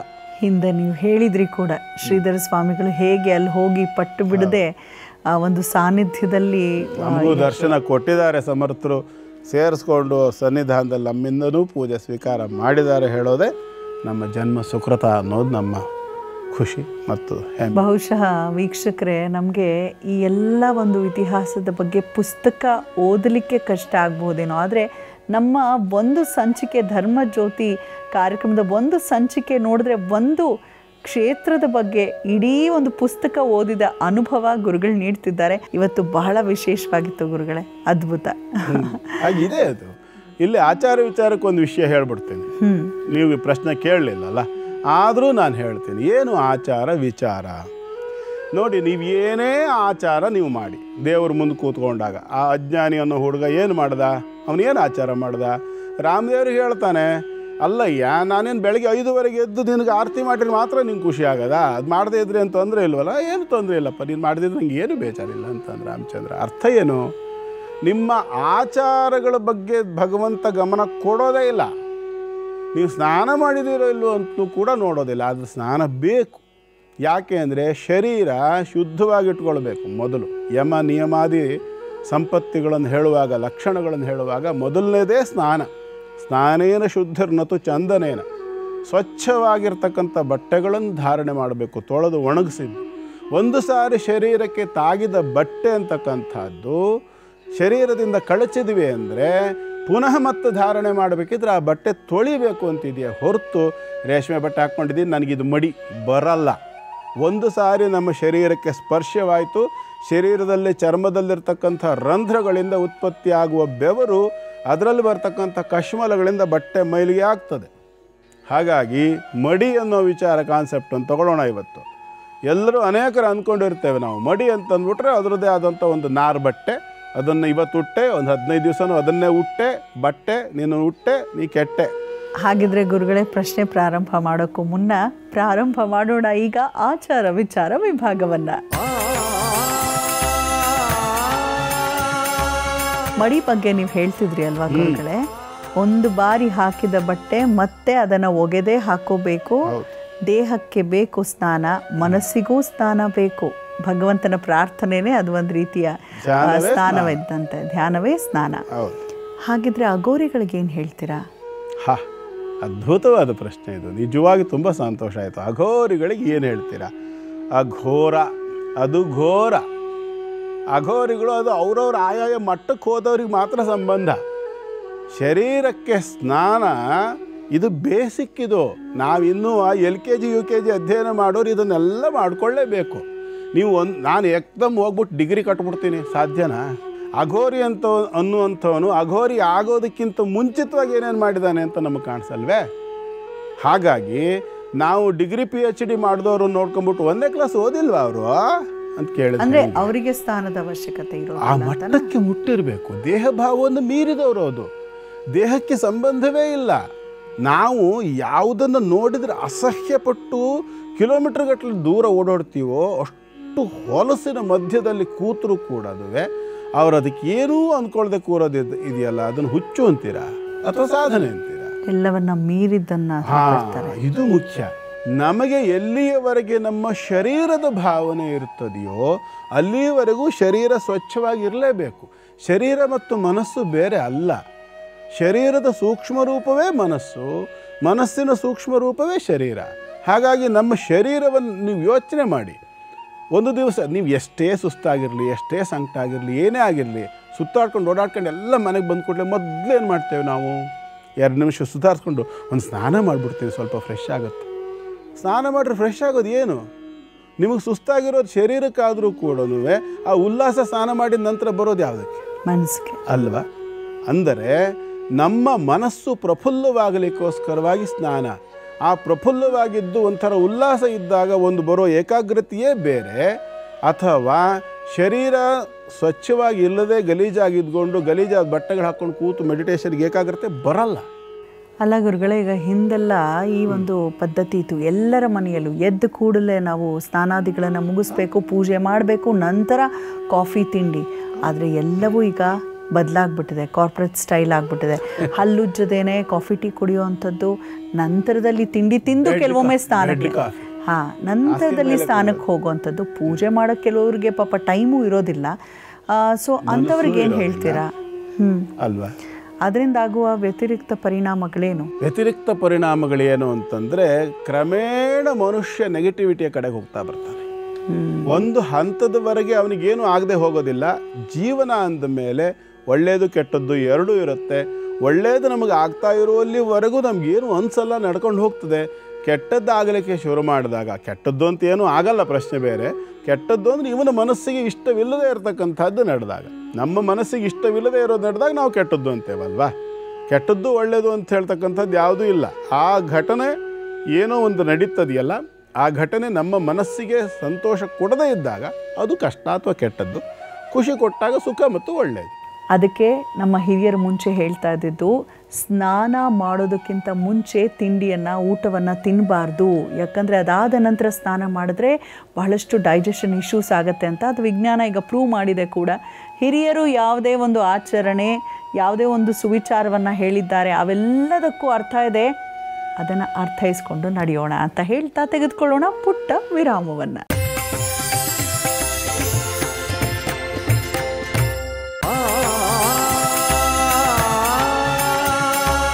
ಗುರುಗಳೇ, ಇವತ್ತು ವಿಶೇಷವಾಗಿ ಕ್ಷೇತ್ರ ಮಹಿಮೆಯಲ್ಲಿ ಗುರುವಾರ ಆಗಿರೋದ್ರಿಂದ ಗುರು ಸ್ಮರಣೆಯನ್ನು ಎಷ್ಟು ಅದ್ಭುತವಾಗಿ ನಾವು ಮಾಡಿದ್ದೀವಿ ಅಂತ ಹೇಳಿದ್ರೆ, ಗುರುವಿನ ಕುರಿತಾಗಿ ಹೇಳೋದು ಒಂದು ರೀತಿಯ ಭಕ್ತಿ ಭಾವವನ್ನು ತೋರ್ಪಡಿಕೆ ಅಂದರೆ ಅದು ಕೇಳಿಸ್ಕೊಳ್ಳೋದು ಕೂಡ ಗುರುವಿನ ಕೃಪೆಗೆ ನಾವು ಪಾತ್ರರಾಗುವಂತೆ ನಮಗೆ ಭಾಸವಾಗಿದೆ. ನೀವು ಸಜ್ಜನಗಡ ಮಹಾರಾಷ್ಟ್ರದಲ್ಲಿರುವಂಥ ರಾಮದಾಸರ ಒಂದು ಸಾನ್ನಿಧ್ಯದ ಬಗ್ಗೆ ಹೇಳ್ತಾ ಇದ್ರಿ. ಅಲ್ಲಿಗೆ ಹೋಗೋದ್ರಿಂದ ಯಾವ ದೋಷ ಪರಿಹರಿಸ್ಕೊಳ್ಬಹುದು? 3 ಘಟನೆಗಳನ್ನು ಹೇಳ್ತೇನೆ. ಮೊದಲನೇದು ಯಾವುದು ಅಂತಂದರೆ ಅಜ್ಞಾನಿ ಘಟನೆ. ಅಜ್ಞಾನಿ ಆಗಿರ್ತಕ್ಕಂಥ ಅವನು ಕೇವಲ ತನ್ನ ಶ್ರದ್ಧೆಯಿಂದಾಗಿ ಶ್ರೀರಾಮನನ್ನು ಒಬ್ಬನ್ನೇ ಅಲ್ಲ, ಸೀತಮ್ಮ, ಲಕ್ಷ್ಮಣ, ಆಂಜನೇಯನು ಕೂಡ ತಾನು ಪ್ರತ್ಯಕ್ಷ ಮಾಡಿಕೊಂಡ. ಎಂಥದ್ದೇ ಅಜ್ಞಾನಿಯಾಗಿದ್ದರೂ ಕೂಡ ಅವನು ಅಲ್ಲಿ ಹೋಗಿ ಸೇವೆ ಇತ್ಯಾದಿಗಳನ್ನು ಮಾಡಿದ ಪಕ್ಷದಲ್ಲಿ, ಸರಿಯಾದ ರೀತಿಯಲ್ಲಿ ನಡ್ಕೊಂಡ ಪಕ್ಷದಲ್ಲಿ ಆತನಿಗೆ ಪೂರ್ಣವಾಗಿರತಕ್ಕಂಥ ದೈವಾನುಗ್ರಹ ಅಂತಕ್ಕಂಥದ್ದಾಗುತ್ತದೆ. ಆತನ ಜೀವನ ಸಾಕಷ್ಟು ಸುಧಾರಣೆ ಆಗ್ತದೆ ಅಂತಕ್ಕಂಥದ್ದು ಒಂದು. ಇನ್ನೊಂದು ಘಟನೆ, ಕಲ್ಯಾಣ ಸ್ವಾಮಿಗಳು ಅಂತಕ್ಕಂಥವರು ಸಜ್ಜನಗಢದಲ್ಲಿ ನಡೆದ ಘಟನೆ ಏನು ಹೇಳ್ತದೆ ಅಂತಂದರೆ, ಒಂದು ದಿನ ಸಂಜೆ ಹೀಗೆ ವಿಹಾರಕ್ಕೆ ಹೋಗ್ತಕ್ಕಂಥ ಸಂದರ್ಭ, ನಾನು ಆ ಜಾಗ ನೋಡಿದ್ದೀನಿ ಕೂಡ. ಏನಾಗ್ತದೆ, ಆಕಸ್ಮಿಕವಾಗಿ ರಾಮದಾಸರು ಹಾಕ್ಕೊಂಡಿರ್ತಕ್ಕಂಥ ಶಲ್ಯ, ಹೆಗಲ ಮೇಲಿನ ಶಲ್ಯ ಗಾಳಿಗೆ ತುಂಬ ವೇಗವಾಗಿ ಬೀಸುತ್ತೆ. ಗಾಳಿಯಲ್ಲಿ ಆ ವೇಗದ ಗಾಳಿಗೆ ಹಾರಿ ಹೋಗ್ಬಿಡುತ್ತದೆ. ಅಯ್ಯೋ ಅಯ್ಯೋ ಅಯ್ಯೋ ನನ್ನ ಶಲ್ಯ ಹಾರೋಯ್ತಲ್ರೋ ಅಂತ ಹೇಳೋ ಅಷ್ಟೊತ್ತಿಗೆ ತೊಗೊಂಬರ್ಬೇಕು ಅಂಥೇಳಿ ಹುಡುಗರೆಲ್ಲ ಓಡ್ತಾರೆ. ಅಲ್ಲಿ ಮೆಟ್ಟಲಿದೆ, ಸುಮಾರು ಒಂದು 300-350 ಮೆಟ್ಟಲಿದೆ. ಆ ಮೆಟ್ಟಲ ಕಡೆಗೆ ಎಲ್ಲರೂ ಓಡಿ ಹೋಗ್ತಾರೆ. ಅವರ ಶಿಷ್ಯರಾಗಿರ್ತಕ್ಕಂಥ ಕಲ್ಯಾಣ ಸ್ವಾಮಿ 4 ಅಡಿ ಹಿಂದೆ ಹೋಗ್ತಾರೆ. ಹೋಗ್ಬಿಟ್ಟು ಅಲ್ಲಿಂದ ಓಡುವಂತ ಕೆಳಗಡೆ ಜಂಪ್ ಮಾಡ್ತಾರೆ. ನಾನು ಆ ಜಾಗ ನೋಡಿದ್ದೀನಿ. ಕನಿಷ್ಠ 500 ಅಡಿ ಆಳ ಇದೆ ಅಲ್ಲಿ ಕೆಳಗೆ. 500 ಅಡಿ ಆಳ. ಗುರುಭಕ್ತಿ ಯಾವ ಲೆವೆಲಲ್ಲಿರ್ಬೋದು ಯೋಚನೆ ಮಾಡಿ. ಹಾರಿಬಿಟ್ಟು ಆ ಶಲ್ಯ ಇನ್ನೂ ಕೆಳಗಡೆ ಬಿದ್ದಿರಲ್ಲ, ಕೆಳಗಡೆ ಹೋಗ್ತಾ ಇರುತ್ತೆ ಅಷ್ಟೇ. ಅಲ್ಲಿ ಪಕ್ಕದಲ್ಲಿ ಕೋಟೆ, ಅದು ಆ ಕೋಟೆಯ ಮೇಲಿನ ಕೊತ್ತಳದ ಮೇಲಿಂದ ಕೆಳಗಡೆಗಿರ್ತಕ್ಕಂಥ ಒಂದು ಸ್ಥಿತಿ ಅದು, ಆ ಜಾಗ. ಅಲ್ಲಿ ಕೆಳಗೆ ಹಾರ್ತಾರೆ. ಹಾರಿಬಿಟ್ಟು ಆ ಶಲ್ಯ ನೆಲಕ್ಕೆ ಬೀಳಕ್ಕೆ ಬಿಡಲ್ಲ ಅವರು. ಗುರುಗಳದ್ದು ಶಾಲು ನೆಲಕ್ಕೆ ಬಿದ್ದರೆ ಮೇಲಿಗೆ ಆಗಿಬಿಡುತ್ತೆ ಅಂಥೇಳಿ ಅರ್ಧ ದಾರಿಯಲ್ಲಿ ಅದನ್ನು ಹಿಡ್ಕೊಂಡು ಅಲ್ಲಿಂದ ಕೆಳಗಡೆ ಬಿದ್ದು ಸುಮಾರು ಒಂದು 300 ಮೀಟ್ರ್ ದೂರದಲ್ಲಿ ಒಂದು ಜಾಗ ಇದನ್ನು ಕಟ್ಟಿದ್ದಾರೆ ಅಲ್ಲಿ ಇವತ್ತು ಸ್ಮರಣೆಗಾಗಿ. ಅಷ್ಟು ದೂರದವರೆಗೆ ಉರುಳ್ಕೊಂಡು ಹೋಗ್ತಾರೆ, ಒಂದು ತರಚಿದ ಗಾಯ ಕೂಡ ಆಗೋದಿಲ್ಲ. ಅಲ್ಲಿಂದ ಮೇಲೆ ಹತ್ಕೊಂಡು ಬರ್ತಾ ಇರ್ತಾರೆ. ಆ ಸಂದರ್ಭದಲ್ಲಿ ಇವರೆಲ್ಲ ನಿಧಾನ ಉಳಿದವ್ರು ಇಳ್ಕೊಂಡು ಹೋಗೋಷ್ಟೊತ್ತಿಗೆ ಅವ್ರು ತೊಗೊಂಡು ಮೇಲೆ ಹತ್ತು ಬಂದೇ ಆಗಿರುತ್ತೆ. ಇದೇನು ಹೇಳುತ್ತೆ? ಇದು ಗುರು ಭಕ್ತಿ ಅಂದರೆ ಇದು. ಅಂದರೆ ಅರ್ಥ ಏನು ಅಂತಂದರೆ, ಪ್ರಾಣ ಹೋಗ್ತಕ್ಕಂಥ ಸಂದರ್ಭವೇ ಆಗಿರಲಿ, ಗುರು ಅಂತಕ್ಕಂಥವನು ಶರಣಾಗತನಾಗಿ ನಡ್ಕೊಂಡ ಅಂದರೆ ಅವನ ರಕ್ಷಣೆ ಆಗ್ತದೆ. ಇದು 2ನೇ ಘಟನೆ. 3ನೇ ಘಟನೆ ಭಕ್ತಿ ಭಾವ ಇತ್ಯಾದಿಗಳು ಸಂಬಂಧಪಟ್ಟು ಬೇಕಾದಷ್ಟಿದ್ದಾವೆ. 3ನೇ ಘಟನೆ ನಾನು ಹಿಂದೊಂದು ಸಂಚಿಕೆಯಲ್ಲಿ ಹೇಳಿದ್ದೆ ಕೂಡ. ಭೋಲಾರಾಮ್ ಅಂತಕ್ಕಂಥ ಶಿಷ್ಯ ಒಬ್ಬ ಆ ವೀಳ್ಯವನ್ನು ತೆಕ್ಕೊಡೋ ಸಂದರ್ಭದಲ್ಲಿ ಕುತ್ತಿಗೆಯನ್ನು ಕಡ್ಕೊಂಡು ಕೊಟ್ಟ ಅಂತಕ್ಕಂಥದ್ದು ಇತ್ಯಾದಿ ಅನೇಕ. ಅದು 1-2 ಹೇಳಿದ್ರು. ಇವತ್ತೂ ಕೂಡ ಸಜ್ಜನಗಡದಲ್ಲಿ ಕಲ್ಯಾಣ ಸ್ವಾಮಿಗಳು ನೀರನ್ನು ಹೊತ್ಕೊಂಡ್ಬರ್ತಾ ಇದ್ದಿದ್ದು ಹಂಡೆ. ದೇಹ ಬಲ. ಈಗ ಒಬ್ಬ ಮನುಷ್ಯ ಶಾರೀರಿಕವಾಗಿ ವೀಕ್ ಇದ್ದಾನೆ ಅಂದರೆ ಏನು ಅನುಗ್ರಹ ಅಂದರೆ, 2 ಹಂಡೆಗಳಿದ್ದಾವೆ. ಒಂದೊಂದು ಹಂಡೆ ಕನಿಷ್ಠ ಅಂತಂತಂದ್ರೂ 100ರಿಂದ 150 ಲೀಟ್ರ್ ನೀರು ಹಿಡಿಸೋವಂಥದ್ದು 2 ಹಂಡೆಗಳು. ಅದನ್ನು ಹೊರೋದಕ್ಕಾಗಿ ಒಂದು ಉಕ್ಕಿನಿಂದ ತಯಾರು ಮಾಡಿದಂಥ ಒಂದು ರಾಡು, ಅದ್ರ 2 ಕಡೆ ತುದಿಗೆ ಹಗ್ಗವನ್ನು ಕಟ್ಟಿ 2 ಹಂಡೆಗಳನ್ನು ಹಾಕ್ಕೊಂಡು ಅಲ್ಲಿಂದ ಊರ್ವಶಿ ನದಿ ಸುಮಾರು 5 ಕಿಲೋಮೀಟರ್ ದೂರ ಆಗ್ತದೆ ಜನಗಡದಿಂದ. ಅಲ್ಲಿಗೆ ಆ 2 ಹಂಡೆಗಳನ್ನು ಹೊತ್ಕೊಂಡು ಹೋಗಿ ನೀರನ್ನು ತುಂಬಿಕೊಂಡು ಅದು 2 ಹಂಡೆಗಳನ್ನು ಹೊತ್ಕೊಂಡು 300 ಮೆಟ್ಲನ್ನು 5 ಕಿಲೋಮೀಟ್ರ್ ನಡ್ಕೊಂಬಂದು ಆ 300 ಮೆಟ್ಲನ್ನು ಹತ್ಕೊಂಡು ಮೇಲೆ ತಂದು ನೀರನ್ನು ಸಮರ್ಥರಿಗೆ ಕೊಡ್ತಾಯಿದ್ರು ಕಲ್ಯಾಣ ಸ್ವಾಮಿಗಳು ಅಂತ ಹೇಳುತ್ತೆ. ಏನರ್ಥ? ದೈಹಿಕವಾಗಿ ಯಾವ ಮನುಷ್ಯ ವೀಕ್ ಆಗಿದ್ದಾನೆ ಅವ ಕೂಡ ಅಲ್ಲಿ ಹೋಗಿ ಸರಿಯಾದ ರೀತಿಯಲ್ಲಿ ಸೇವಾದಿಗಳನ್ನು ಮಾಡಿ ಬಂದ ಪಕ್ಷದಲ್ಲಿ ಅವನಿಗೂ ಕೂಡ ಆ ಒಂದು ಸಾಮರ್ಥ್ಯ ಅಂತಕ್ಕಂಥದ್ದು, ಸಮರ್ಥ ಪದದ ಅರ್ಥವೇ ಸಾಮರ್ಥ್ಯ ಇರೋರು ಅಂತ. ಹಾಗಾಗಿ ಅಂಥ ಒಂದು ಸಾಮರ್ಥ್ಯವನ್ನು ಕೂಡ ಸಮರ್ಥರು ಅನುಗ್ರಹ ಮಾಡಿಕೊಡ್ತಾರೆ. ಹಾಗಾಗಿ ಗುರುಭಕ್ತಿ ಇಟ್ಟುಕೊಂಡು ಯಾರ್ಯಾರು ಹೋಗಿ ಸಮರ್ಥರ ಸೇವೆಯನ್ನು, ಅರ್ಥಾತ್ ಅವರಲ್ಲಿ ಈಗ ದೈಹಿಕವಾಗಿ ಜೀವಂತವಾಗಿ ಇಲ್ವಲ್ಲ, ಆದರೆ ಮಹಾತ್ಮರಿಗೆ ಸಾವು ಅಂತಕ್ಕಂಥದ್ದು ಇರೋದಿಲ್ಲ. ದೈಹಿಕವಾಗಿ ಅವರು ಇಲ್ಲದೇ ಇದ್ರು ಕೂಡ ಎಷ್ಟು ಜಾಗೃತರಿದ್ದಾರೆ ಈಗಲೂ ಕೂಡ ಅಲ್ವೇ ಗುರುಗಳೇ? ಜಾಗೃತ ಸ್ಥಳ ಚೈತನ್ಯ ಅಂತಕ್ಕಂಥದ್ದಕ್ಕೆ ಎಂಡಿಲ್ಲ. ಎನರ್ಜಿ ಅದು, ಅದಕ್ಕೆ ಯಾವುದೇ ಕಾರಣಕ್ಕೆ ನಾಶ ಇಲ್ಲ, ನಿರಂತರವಾಗಿರ್ತಕ್ಕಂಥದ್ದು. ಅದು ಅಲ್ಲಿ ಹೋಗಿ ಅವರ ಒಂದು ಪ್ರತೀಕವಾಗಿರ್ತಕ್ಕಂಥ ಸಮಾಧಿಗೆ ಅಲ್ಲಿ ಯೋಗ್ಯವಾಗಿರ್ತಕ್ಕಂಥ ಸೇವಾದಿಗಳನ್ನು ಮಾಡಿ ಬಂದರೆ ಅನೇಕ ರೀತಿಯ ದೋಷಗಳಿಂದ ಪರಿಹಾರವನ್ನು ಕಾಣಬಹುದು. ವೈಯಕ್ತಿಕವಾಗಿ ನನಗೇ ಇದ್ದಂತಹ ಒಂದು ಸಮಸ್ಯೆಯನ್ನು ಕೂಡ ಸಮರ್ಥರು ನಿರ್ಮೂಲನೆ ಮಾಡಿ ನನ್ನನ್ನು ಇವತ್ತಿ ಮಟ್ಟಕ್ಕೆ ಇಟ್ಟಿದ್ದಾರೆ ಅಂತಂದರೆ ಏನೂ ಆಶ್ಚರ್ಯ ಇಲ್ಲ. ಕಾರಣ ಅಲ್ಲಿ ಇರತಕ್ಕಂತಹ ಶಕ್ತಿಯ ಅನುಭವ, ಆ ಸಮರ್ಥ ರಾಮದಾಸರ ಕರುಣೆಯ ಒಂದು ಅನುಭವವನ್ನು ನಾನು ಅನುಭವಿಸಿದವನೇ. ಹಾಗಾಗಿ ಧೈರ್ಯವಾಗಿ ಹೇಳ್ತೀನಿ. ಹರಮುನಿದರು ಗುರು ಕಾಯುವನಯ್ಯ ಅಂತ ಒಂದು ಕಡೆ ಹೇಳಲಾಗತ್ತೆ. ಹಾಗೆ ಗುರುವಿನ ಕೃಪೆಗೆ ಪಾತ್ರರಾಗೋಣ. ಆದರೆ ನಾವಿವತ್ತು ಮಾನಸಿಕವಾಗಿ ನಮ್ಮ ರಾಮದಾಸರ ಸಾನ್ನಿಧ್ಯಕ್ಕೆ ಹೋಗಿ ಬಂದಂತಾಯಿತು. ಒಂದಿನ ಖಂಡಿತ ಗುರುಕೃಪೆ ಇದ್ರೆ ಅಲ್ಲಿ ಹೋಗಿ ಬರುವಂತಾಗಲಿ ಅಂತ ಬೇಡ್ತಾ ಪ್ರಾರ್ಥನೆ ಮಾಡ್ತಾ, ಗುರುಗಳೇ 4 ರಾಶಿಗಳ ಕುರಿತಾಗಿ ತಿಳಿಸ್ಕೊಡಿ. ಆದರೆ ಈಗ ಸಿಂಹರಾಶಿ. ಸಿಂಹರಾಶಿಯವರಿಗೆ ಇವತ್ತಿನ ದಿನ ಚೆನ್ನಾಗಿದೆ. ರಾಶಿಗೆ 6ನೇ ರಾಶಿಯಲ್ಲಿರ್ತಕ್ಕಂತಹ ಚಂದ್ರ ಅನೇಕ ರೀತಿಯ ದುಸ್ಥಿತಿಗಳನ್ನು ಪರಿಹಾರ ಮಾಡ್ತಕ್ಕಂಥ ಲಕ್ಷಣಗಳಿದೆ. ಜೊತೆಯಲ್ಲಿ ವ್ಯಯದಲ್ಲಿರ್ತಕ್ಕಂಥ ಶುಕ್ರ ಕೂಡ ಅನೇಕ ಭಾವೋದ್ವೇಗಗಳನ್ನು, ಆ ಒಂದು ಉದ್ವಿಗ್ನತೆಯನ್ನೆಲ್ಲ ಪರಿಹಾರ ಮಾಡಿ ನಿರುದ್ವಿಗ್ನವಾದ ಸಮಾಧಾನಕರವಾಗಿರ್ತಕ್ಕಂಥ ಒಂದು ಸ್ಥಿತಿಯನ್ನು ಕೂಡ ಅನುಗ್ರಹವಾಗಿ ಕೊಡ್ತಕ್ಕಂಥ ಎಲ್ಲ ಅವಕಾಶಗಳಿದೆ.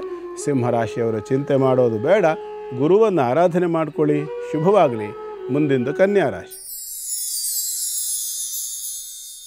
ಕನ್ಯಾ ರಾಶಿಯವರಿಗೆ ಕೂಡ ಇವತ್ತಿನ ದಿನ ತಕ್ಕ ಮಟ್ಟಿಗೆ ಚೆನ್ನಾಗೇ ಇದೆ. ಲಾಭಾಧಿಪತಿ ಪಂಚಮದಲ್ಲಿರ್ತಕ್ಕಂಥದ್ದು, ಆರೋಗ್ಯದಲ್ಲಿ ವೃದ್ಧಿ ಆಗ್ತಕ್ಕಂಥದ್ದು, ಶತ್ರುಭಯ ನಿವಾರಣೆ ಆಗ್ತಕ್ಕಂಥದ್ದು, ಕೆಲಸ ಕಾರ್ಯಗಳಲ್ಲಿ ಯಶಸ್ಸು ದೊರಕತಕ್ಕಂಥದ್ದು, ಇಷ್ಟಮಿತ್ರರ ಸಮಾಗಮ ಆಗ್ತಕ್ಕಂಥದ್ದು, ಅಭಿವೃದ್ಧಿಯನ್ನು ಹೊಂದತಕ್ಕಂಥದ್ದು, ಎಲ್ಲದಕ್ಕೆ ಬೇಕಾದಂಥ ಪ್ರಯತ್ನಗಳನ್ನು ಪ್ರಾಮಾಣಿಕವಾಗಿ ಮಾಡಿಕೊಳ್ಳಿ. ಅಷ್ಟಮಾಧಿಪತಿ ಆಗಿರತಕ್ಕಂತಹ ಮಂಗಳ ರಾಶಿಯಲ್ಲಿರೋದರಿಂದ ಸ್ವಲ್ಪ ಪಾಪಾಚರಣೆಗೆ ಪ್ರಚೋದನೆ ಆಗ್ತಕ್ಕಂಥ ಸಾಧ್ಯತೆ ಇದೆ.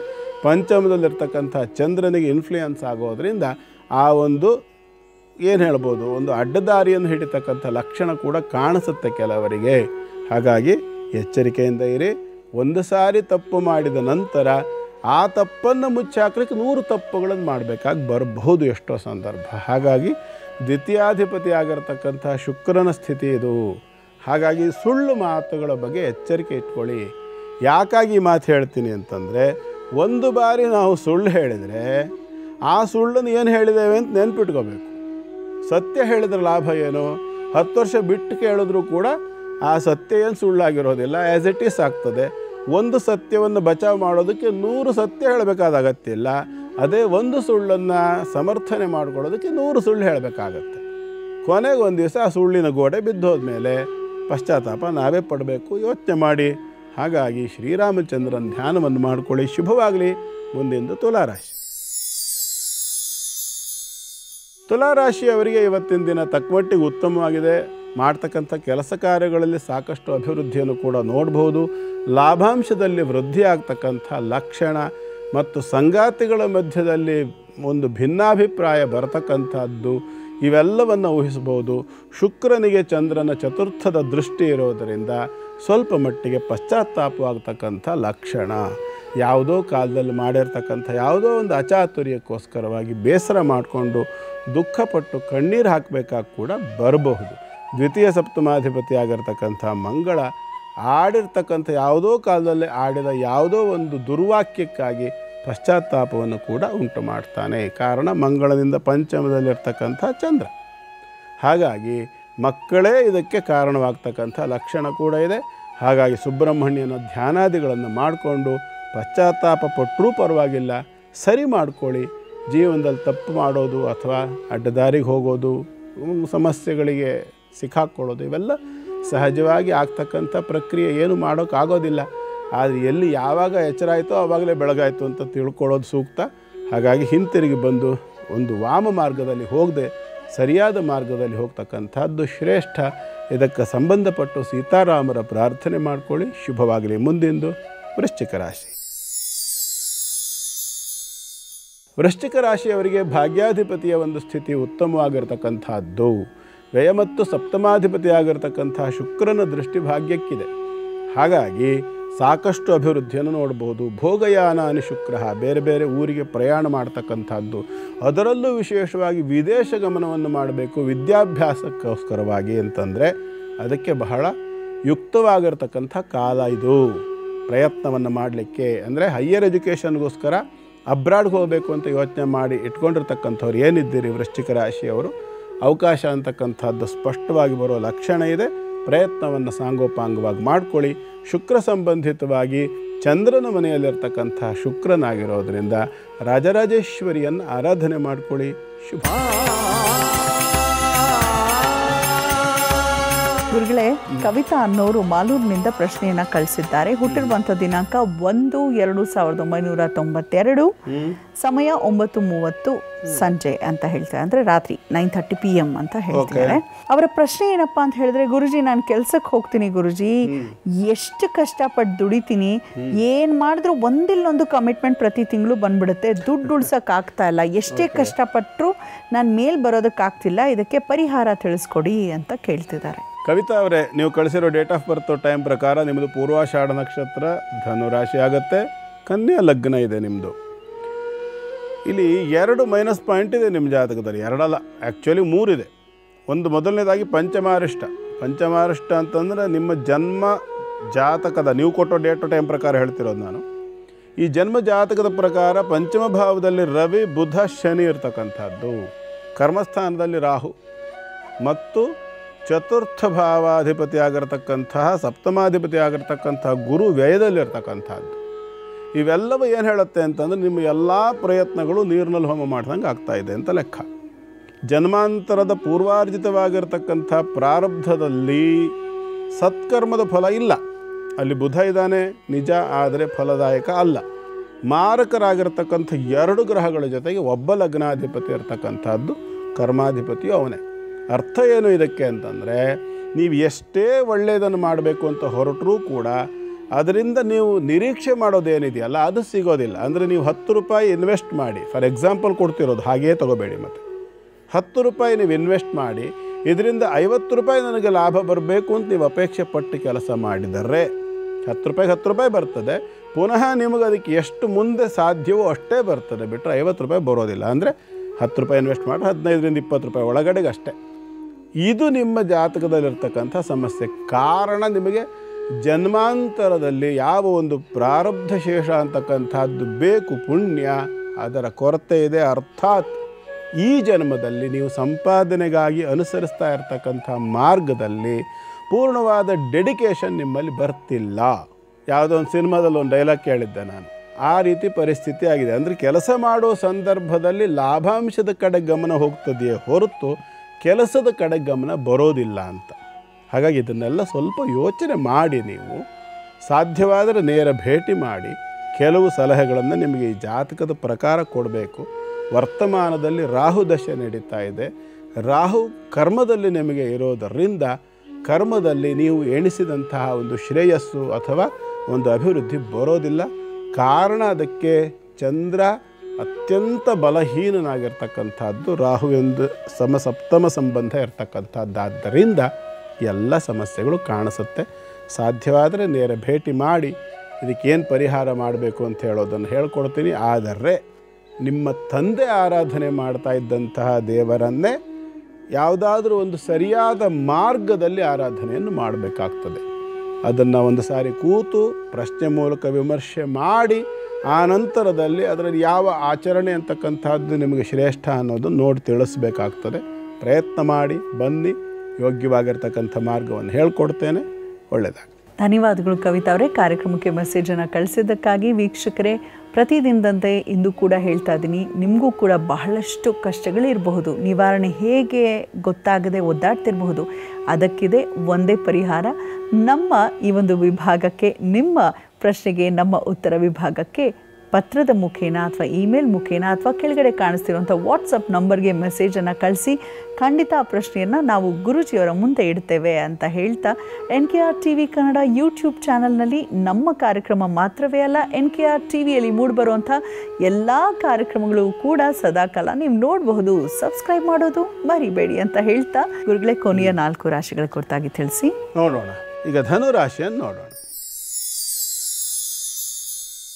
ಧನುರಾಶಿಯವರಿಗೆ ಇವತ್ತು ಅಷ್ಟಮಾಧಿಪತಿ ದ್ವಿತೀಯದಲ್ಲಿರ್ತಕ್ಕಂಥ ಯೋಗ, ಅಂದರೆ ಧನ ಪ್ರಾಪ್ತಿ ಯೋಗ, ಭಾಗ್ಯವನ್ನು ಉದ್ದೀಪನ ಮಾಡ್ತಕ್ಕಂಥ, ಬೆಳಗಿಸ್ತಕ್ಕಂಥ ಒಂದು ಯೋಗ, ಇವೆಲ್ಲವೂ ಕೂಡ ಸ್ಪಷ್ಟವಾಗಿ ಕಾಣಿಸ್ತದೆ. ರಾಶಿಗೆ ಪೂರ್ಣವಾಗಿರತಕ್ಕಂಥ ಗುರು ಬಲ ಕೂಡ ಇದೆ. ಮಾನಸಿಕವಾಗಿರತಕ್ಕಂಥ ಧೈರ್ಯ, ದೃಢತೆಯನ್ನು ಇಟ್ಕೊಂಡು ಇವತ್ತಿನ ದಿನವನ್ನು ಚೆನ್ನಾಗಿ ಕಳೀಲಿಕ್ಕೆ ಬೇಕಾದ ಎಲ್ಲ ವ್ಯವಸ್ಥೆ ಉಂಟು, ಅವಕಾಶಗಳು ಕೂಡ ಉಂಟು. ಪ್ರಯತ್ನವನ್ನು ಪ್ರಾಮಾಣಿಕವಾಗಿ ಮಾಡಿಕೊಳ್ಳಿ. ಹಾಗೆಯೇ ಇವತ್ತು ನೀವು ಏನು ಮಾಡಬೇಕು, ಮುಖ್ಯವಾಗಿ ಗಂಗಾ ಪೂಜೆಯನ್ನು ಮಾಡಿಕೊಳ್ಳಿ. ಕಾರಣ ಜಲರಾಶಿಯಲ್ಲಿ ಚಂದ್ರನ ಸಂಚಾರ ಇದೆಯಲ್ಲ ಅಷ್ಟಮಾಧಿಪತಿಯಾಗಿ. ಹಾಗಾಗಿ ಒಂದು ತಾಮ್ರದ ಚೊಂಬಿನಲ್ಲೋ ಅಥವಾ ಒಟ್ಟು ತಾಮ್ರದ ಪಾತ್ರೆ, ಅದು ಅವಕಾಶವಿಲ್ಲದಿದ್ದ ಪಕ್ಷದಲ್ಲಿ ಬೆಳ್ಳಿ ಆದರೂ ಸಹ ಬರ್ತದೆ. ತಾಮ್ರ ಇಲ್ಲ, ನಮ್ಮಲ್ಲಿ ಬೆಳ್ಳಿ ಇದೆ, ಸರಿ ಬೆಳ್ಳಿ ಬರ್ತದೆ, ಇಲ್ಲದಿದ್ದರೆ ತಾಮ್ರ. ಒಂದು ತಂಬಿಗೆಯಲ್ಲಿ ಸುಮಾರು 1 ಲೀಟರ್ ಆಗುವಷ್ಟು ನೀರು ಹಿಡಿಸುವಷ್ಟು ದೊಡ್ಡಕ್ಕಿದ್ದರೂ ಒಳ್ಳೆಯದು. ನೀರನ್ನು ಇಟ್ಕೊಂಡು ಬಿಳಿಯ ಮತ್ತು ಹಳದಿ ಹೂಗಳನ್ನು ಅದಕ್ಕೆ ಅರ್ಪಣೆ ಮಾಡಿ, ಆ ನೀರಿನ ಮೇಲೆ ಬಲಗೈಯನ್ನು ಇಟ್ಟು ಪ್ರಾರ್ಥನೆಯನ್ನು ಮಾಡಿಕೊಂಡು ಸಂಕಲ್ಪವನ್ನು ಸರಿಯಾಗಿ ಮಾಡಿಕೊಳ್ಳಿ. ಯಾವ ವಿಭಾಗದಲ್ಲಿ ನಿಮ್ಗೆ ಒಳ್ಳೆಯದಾಗಬೇಕು ಅಂಥೇಳಿ ಈ ರೀತಿಯಾಗಿ ಪ್ರಾರ್ಥನೆ ಮಾಡಿಕೊಂಡ ನಂತರ ಆ ಒಂದು ನೀರನ್ನು ತಗೊಂಡು ಹೋಗಿ ತೆಂಗಿನ ಮರಕ್ಕೆ ಅಭಿಷೇಕವಾಗಿ ಕೊಡಬೇಕು. ಕಲ್ಪವೃಕ್ಷ ಅದು. ಅಂದರೆ ನೀವು ಯಾವುದನ್ನು ಕಲ್ಪಿಸಿದ್ದೀರಲ್ಲ, ಆ ಕಲ್ಪಿಸಿದ್ದನ್ನು ಅನುಗ್ರಹ ರೂಪವಾಗಿ ತಥಾಸ್ತು ಅಂತ ಹೇಳುವಂಥ ಒಂದು ದೇವತಾ ಸನ್ನಿಧಾನ ಇರತಕ್ಕಂಥ ಪುಣ್ಯತಮವಾದ ಮರ ಅಲ್ವಾ ಅದು. ಹಾಗಾಗಿ ತೆಂಗಿನ ಮರಕ್ಕೆ ಅದನ್ನು ಅರ್ಪಣೆ ಮಾಡಿ ಪೂಜಾದಿಗಳನ್ನು ಮಾಡಿ ಬನ್ನಿ. ಶುಭವಾಗಲಿ. ಮುಂದಿನ ಮಕರ ರಾಶಿ. ಮಕರ ರಾಶಿಯವರಿಗೆ ಇವತ್ತು ಸ್ವಲ್ಪ ಬೇಸರ ಜಾಸ್ತಿ ಆಗುವಂಥ ಲಕ್ಷಣ. ವ್ಯಾಪಾರ ವ್ಯವಹಾರದಲ್ಲಿ ನಷ್ಟ ಮುಖ್ಯವಾಗಿರ್ತಕ್ಕಂಥ ಒಂದು ಫಲ ಇದು. ಹಾಗಾಗಿ ವ್ಯಾಪಾರ ವ್ಯವಹಾರಗಳಲ್ಲಿ ನಷ್ಟವಾಗ್ತಕ್ಕಂಥದ್ದು ಕಾರಣ ಏನು ಅಂದರೆ ಅದಕ್ಕೆ ಪೂರಕವಾಗಿರ್ತಕ್ಕಂಥ ಒಂದು ಸ್ಥಿತಿ ಇಲ್ಲ. ರಾಶಿಗೆ ಸಪ್ತಮಾಧಿಪತಿ ಆಗಿರ್ತಕ್ಕಂತಹ ಚಂದ್ರನೇ ರಾಶಿಯಲ್ಲಿದ್ದರೂ ಅದಕ್ಕೆ ಶುಭ ಸ್ಥಿತಿಯನ್ನು ಕೊಡದೇ ಇರತಕ್ಕಂಥ ಶುಕ್ರ ಇದ್ದಾನೆ. ಕಾರಣ ಅವನು ಪಂಚಮಾಧಿಪತಿ ಕೂಡ ಹೌದು. ಕರ್ಮಾಧಿಪತಿ ಕೂಡ ಹೌದು ಮಕರ ರಾಶಿಗೆ. ಅವನು ಚಂದ್ರನ ಮನೆಯಿಂದ ದೃಷ್ಟಿ ಕೊಡೋದಾದ್ದರಿಂದ ಮಾನಸಿಕವಾಗಿ ಇವತ್ತು ಒಂದು ಥರ ಸಮಾಧಾನವೂ ಇಲ್ಲ, ಕೆಲಸ ಕಾರ್ಯಗಳಲ್ಲಿ ಆಸಕ್ತಿಯೂ ಇಲ್ಲ, ಸ್ವಲ್ಪ ನಷ್ಟ ಆದ ಕೂಡಲೇ ಹಿಂಜರಿಕೆ ಕೂಡ ಬರ್ತಕ್ಕಂಥದ್ದು. ಯಾಕೆಂದರೆ 2ನೇ ಮನೆಯಲ್ಲಿ ರಾಹು ಬೇರೆ ಅಲ್ವಾ. ಹಾಗಾಗಿ ಇವೆಲ್ಲ ಲಕ್ಷಣಗಳನ್ನು ಮಕರ ರಾಶಿಯವರಿಗೆ ಇವತ್ತು ಊಹಿಸ್ಬೋದಾಗಿದೆ. ಸ್ವಲ್ಪ ಸಮಾಧಾನವನ್ನು ಉಳಿಸ್ಕೊಳ್ಳೋ ಪ್ರಯತ್ನವನ್ನು ಮಾಡಿ. ಪುನಃ ಮತ್ತೆ ಹೇಳ್ತೇನೆ, ಶುಕ್ರಚಂದ್ರ ಮಂಗಳ ಸಂಬಂಧಿತವಾಗಿರ್ತಕ್ಕಂಥ ಸಮಸ್ಯೆ ಆಗಿರೋದರಿಂದ ಇವತ್ತು ಅನ್ನಪೂರ್ಣ ಪರಮೇಶ್ವರಿಯನ್ನು ಅರ್ಥಾತ್ ಅನ್ನಪೂರ್ಣೇಶ್ವರಿಯನ್ನು ಧ್ಯಾನ ಮಾಡಿಕೊಳ್ಳಿ. ಶುಭವಾಗಲಿ. ಮುಂದಿಂದು ಕುಂಭರಾಶಿ. ಕುಂಭರಾಶಿಯವರಿಗೆ ಇವತ್ತಿನ ದಿನ ತಕ್ಕ ಮಟ್ಟಿಗೆ ಚೆನ್ನಾಗಿದೆ. ಸಾಲಾದಿಗಳನ್ನು ಮಾಡ್ಕೊಂಡಿರ್ತಕ್ಕಂಥವರಿಗೆ ಅದರಿಂದ ಹೊರಗೆ ಬರೋ ಅವಕಾಶ, ಶತ್ರುಗಳಿಂದ ಪೀಡೆ ಏನಾದರೂ ಇದ್ದರೆ ಅದರಿಂದ ಹೊರಗೆ ಬರೋ ಅವಕಾಶ, 2ನೇ ಮನೆಯಲ್ಲಿರ್ತಕ್ಕಂಥ ಶನಿಗೆ 11ನೇ ಮನೆಯಲ್ಲಿ ಬಂದಿರತಕ್ಕಂಥ ಚಂದ್ರ ಅನೇಕ ಪೀಡೆಗಳಿಂದ, ಶತ್ರುಗಳಿಂದ, ಹಿಂಸೆಗಳಿಂದ, ಆರೋಗ್ಯ ಸಮಸ್ಯೆಗಳಿಂದ ಕೂಡ ಸಾಕಷ್ಟು ಅನುಕೂಲವಾಗ್ತಕ್ಕಂಥ ಲಕ್ಷಣ ಕಾಣಿಸುತ್ತೆ. ಇದಕ್ಕೋಸ್ಕರವಾಗಿ ಕುಂಭರಾಶಿಯವರು ಮುಖ್ಯವಾಗಿ ಏನು ಮಾಡಬೇಕು ಅಂತಂದರೆ, ಸಾಧ್ಯವಾದರೆ 2 ನಾಳಿಕೇರ ಫಲದಾನವನ್ನು ಮಾಡಬೇಕು. ಅರ್ಥಾತ್ 2 ತೆಂಗಿನಕಾಯಿಗಳನ್ನು ತಂದಿಟ್ಕೊಂಡು ಅದಕ್ಕೆ ಪೂಜೆ ಇತ್ಯಾದಿಗಳನ್ನೆಲ್ಲ ಮಾಡಿ, ಯಾವ ರೀತಿಯಾಗಿ ಅಂತಂದರೆ ನಷ್ಟದೇವತೆಯನ್ನು ಆವಾಹನೆ ಮಾಡಬೇಕು. ಅದಕ್ಕೆ ನಷ್ಟದೇವತೆಯನ್ನು ಆವಾಹನೆ ಮಾಡಿ, ನೀವು ಹೊರಟೋಗಿ ನನ್ನನ್ನು ಬಿಟ್ಟು ಅಂಥೇಳಿ ಪ್ರಾರ್ಥನೆ ಮಾಡಿ ಆ 2 ತೆಂಗಿನಕಾಯಿಯನ್ನು ತೊಗೊಂಡು ಹೋಗಿ ನೀರಿನಲ್ಲಿ ವಿಸರ್ಜನೆ ಮಾಡಬೇಕು. ಬಹಳ ಶ್ರೇಷ್ಠವಾದ ಕ್ರಮ ಅದು. ನೀರಿನಲ್ಲಿ ವಿಸರ್ಜನೆ ಮಾಡೋಕೆ ನಮಗೆ ಆಗಲಿಲ್ಲ ಅಂದರೆ ಯೋಗ್ಯವಾಗಿರ್ತಕ್ಕಂಥ, ಅಂದರೆ ಅದನ್ನು ಜೀರ್ಣಿಸ್ಕೊಳ್ತಕ್ಕಂಥ ಸಾಮರ್ಥ್ಯ ಇರುವಂಥ ವ್ಯಕ್ತಿಗಳಿಗೆ ಅದನ್ನು ದಾನ ಮಾಡಬೇಕು. ಅದ್ರ ಜೊತೆಯಲ್ಲಿ ಸ್ವಲ್ಪ ದಕ್ಷಿಣೆಗಳನ್ನು ಇಡಬೇಕಾಗತ್ತೆ. ಸ್ವಲ್ಪ ಹಣವನ್ನು ಇಟ್ಟು ಅದನ್ನು ಒಬ್ಬ ಯೋಗ್ಯ ವ್ಯಕ್ತಿ, ಅದನ್ನು ಜೀರ್ಣಿಸ್ಕೊಳ್ಳೋ ಸಾಮರ್ಥ್ಯ ಇರುವಂಥ ಅನುಷ್ಠಾನ ಪರನಾಗಿರ್ತಕ್ಕಂಥ ಒಬ್ಬ ವ್ಯಕ್ತಿಗೆ ಅದನ್ನು ಕೊಟ್ಟು ನಮಸ್ಕಾರ ಮಾಡಿ ಬನ್ನಿ. ಶುಭವಾಗಲಿ. ಕೊನೆಯದಾಗಿ ಮೀನರಾಶಿ.